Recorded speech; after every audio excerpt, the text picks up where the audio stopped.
তো গাইস আমরা রোববার ছিল আজকে, তো অনেকদিন পরে দুই বন্ধু মিলে এসেছিলাম গ্রামে ঘুরতে। তো আজকে আসার যে এক্সপিরিয়েন্সটা সত্যি অদ্ভুত ছিল।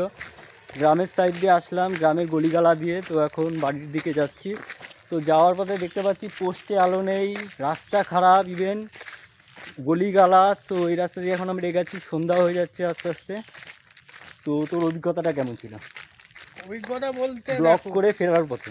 ব্লগ করে ফেরার পথে আমি তো বলবো যে জায়গাটা তোমরা একবার অবশ্যই ভিজিট করো। যারা আর ডেসক্রিপশানে লিঙ্ক দেওয়া থাকবে। হ্যাঁ, ম্যাপের লিঙ্ক দেওয়া থাকবে, তোমরা অবশ্যই এসো।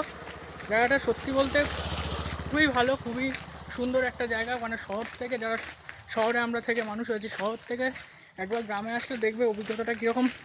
হ্যাঁ, তোমরা নিজেই বুঝতে পারবে যে কেমন একটা ভালো ফিলিংস আসবে। ঠিক আছে, ভুতুড়ে কিছু ফিল করেছিস? ভুতুড়ে এখন টাইপের? ভুতুরে কি, এখনো তো সন্ধ্যেই নামেনি। ভুতুরে তো এখন feel করা গাইস, তো হ্যাঁ, তবে হ্যাঁ আমি একটা জিনিস বলতে পারি যে যদি এখানে সন্ধ্যের দিকে কেউ বাইক টাইক নিয়ে আসো, কারণ এখানে তো লাইট পোস্টের কোনো ইয়ে নেই, হ্যাঁ। তো এখানে সন্ধ্যের দিকে আছে একটু অন্ধকার, তখন একটু গা ছমছম করতে পারে। আর গাইস জায়গাটা একবার দেখে নাও, it feels like a horrible place here. তো এই রাস্তা ধরে এখন আমরা এগাচ্ছি ফেরার পথে। ব্লগ কমপ্লিট হয়ে গেছে, ভাবলাম একটা শর্ট মিনি ব্লগ আপলোড করা যাক, তার জন্য ব্লগটা করা। সো গাইস, মিনি ব্লগটা এইটুকুই ছিল, তো দেখতে থাকো গাইস।